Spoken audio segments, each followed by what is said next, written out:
जळगावमध्ये पुन्हा LPG gas टंचाई निर्माण झाली असून वाहनांमध्ये आवश्यक असलेल्या एलपीजी पुरवठा ठप्प झाल्यानं जळगाव शहरातील सर्व 5ही एलपीजी गॅस पंप बंद झालेत। एकीकडे गॅस पुरवठा सुरळीत असल्याचा दावा प्रशासनाकडून केला जात असला तरी मात्र एलपीजी पुरवठा पुन्हा ठप्प झाल्यानं वाहनधारकांना चालकांना अडचणीचा सामना करावा लागतोय।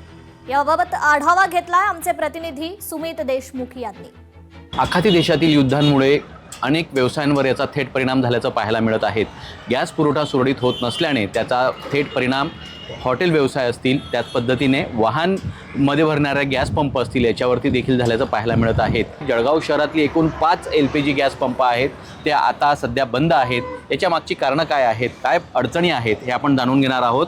आपल्यासोबत गॅस पंपाचे जे मॅनेजर आहेत ते आपल्यासोबत जुळले आहेत, ते आपण थेट त्यांच्याशी संवाद साधूया। काय सांगणार दादा, या ठिकाणी आज पंप गेल्या काही दिवसांपासून बंद आहे। वरती म्हणजे प्रशासनाकडूनच आपल्याला समजा माल भेटत नाही असं वरून सांगण्यात येते, कंपनीकडून सांगण्यात येते। त्याच्यामुळं जोपर्यंत आपण माल भेटत नाही तोपर्यंत आपण काही ते चालू करू शकत नाही। असं प्रात्यक्षिक जर बघितलं तर वाहनांमध्ये गॅस हा पुरवठा सुरळीत होतोय का? सध्या तर नाही म्हणावं लागेल, कारण की आता तुमच्या समोरच परिस्थिती आहे की सध्या पंप सर्व बंद आहेत माल न भेटल्यामुळे। त्याच्यामुळं मग वाहन चालकांचा रोष तुम्हाला सहन करावा लागतोय? हां, ते तर करावंच लागणार। ते दररोज येऊन विचारतात, हे करतात, विचारपूस करतात, कधी येणार, काय येणार। कंपनीशी तुम्ही संपर्क साधला असता, कंपनी काय म्हणते तुम्हाला? कंपनी बोलते की येईल लवकरच आणण्याचा, पण लवकरच स्टॉक पाठवण्याचा प्रयत्न करत आहेत म्हणतात, पण सध्या काही नाही समजा। सुमित देशमुख, लोकशाही मराठी, जळगाव।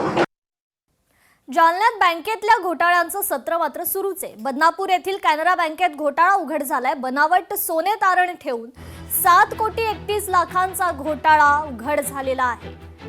या संदर्भात बँक मॅनेजरसह तिघांवर गुन्हा दाखल करण्यात आलाय।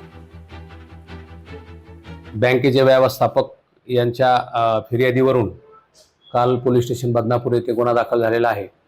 त्याच्यामधील एक सोनार प्रवीण बोराडे यांना रात्री अटक केलेली आहे आणि जो वीरेंद्र जो पाटणकर हे आहे मॅनेजर, त्याला सुद्धा ताब्यात घेण्यात आलेले आहे। आज त्यांची PCR घेऊन पुढील तपासामध्ये कोण अजून याच्यात सामील आहे याचा तपास घेऊन कारवाई करीत आहोत। लोकशाही मराठी, ऐका, पहा, जागरूक रहा।